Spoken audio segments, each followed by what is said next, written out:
madaxweynaha dowlad goboleedka Jubbaland mudane Axmed Maxamed Islaam ayaa maanta shir gudoomiyay kulanka caadiga ee golaha wasiirada ay yeeshaan khamiis kasta. Shirkan ayaa waxaa warbixino lagu dhageystay qaar ka mid ah wasiirada qorsheynta, arrimaha gudaha, amniga, xanaanada xoolaha iyo maaliyadda. Ugu horreyn, madaxweynaha ayaa faahfaahin ka bixiyay xaaladda amni Jubbaland iyo guud ahaan midda Soomaaliya. Madaxweyne ku-xigeenka koowaad ee Jubbaland mudane Maxamuud Sayid Aadan ayaa ka warbixiyay kulanka golaha amniga Jubbaland iyo waxyaabihii toddobaadkan lagaga hadlay iyo qiime lagu sameeyay go'aamadii amni ee hore loo qabtay. Kulankan gabagabadiisa waxaa warbaahinta ugu warbixiyay wasiir dowlaha wasaaradda madaxtooyada Jubbaland Axmed Cabdiraxmaan Xasan, waxaana uu yiri shirka maanta waxaa lagu soo qaatay 8 qodob oo ay wasaaradaha kala duwan soo jeediyeen.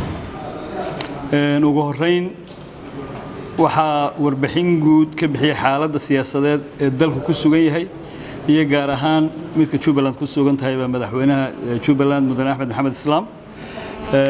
Arrimo badanna waa ka warramay oo ay ugu horeyso xaaladda lagu sugan yahay, howlgallada loo baahan yahay, xaaladda amniga ee ka jirta gobolkeena guud ahaan ama dowlad goboleedka Jubbaland guud ahaan oo lagu falanqeeyay sidii howlgallo loo fulin lahaa.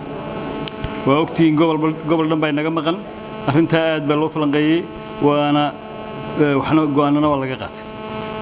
qodobka labaad waxaa lagu soo qaatay shirkii caadiga ahaa ee golaha dowlad goboleedka ee amniga oo qabsooma isniinta ugu horeysa bil walba, kaasoo inaga inoo qabsoomay isniintii hadda la soo dhaafay bishu ay ahayd 2 casho ka hor. actually isniinta hadda la soo dhaafay oo talaada ay naga xigtay baa lagu soo qaatay.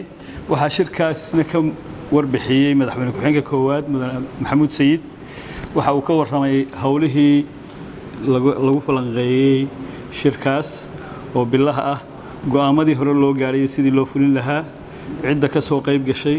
waxaa lagu marti qaaday kolkan ciidamada AMISOM sektorka 2, 6 iyo 3ba iyo qoliyaha kale ee asxaabta nahay ee howlgallada nagala qayb gala. waxaa aad warbixin dheer uu ka bixiyay wixii lagu falanqeeyay, waxyaalaha ka fuli doona dhawaanna. waxaan rajaynaynaa haddii la yidhaa sidii howlahaas u fuli lahayn.